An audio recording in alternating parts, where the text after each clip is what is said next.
सखी मिलल बलम बहरैची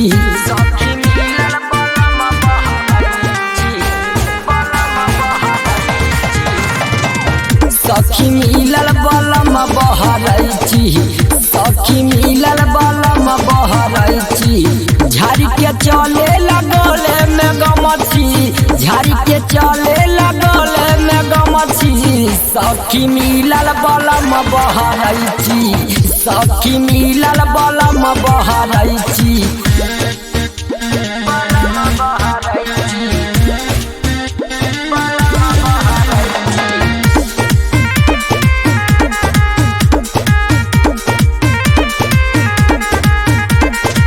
चले ले रोडवा पे सेंट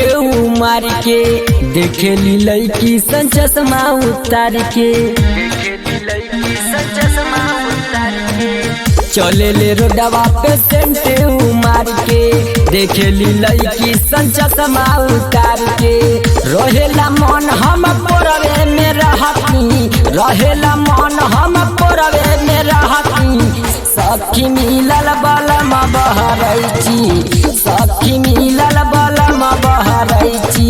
सखी मिलल बलम बहरैची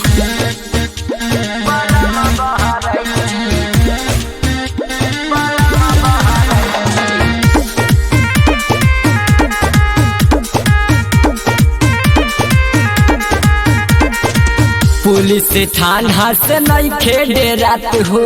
शासन प्रशासन बाव करा के साथ हो पुलिस थाना से नहीं खेड़े रात हो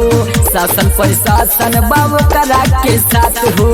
सिंगरा रवि के बतिया न पहुंची राजन शंभू के बतिया न पहुंची सखी मिलल बलम बहरैची सखी मिलल बलम बहरैची।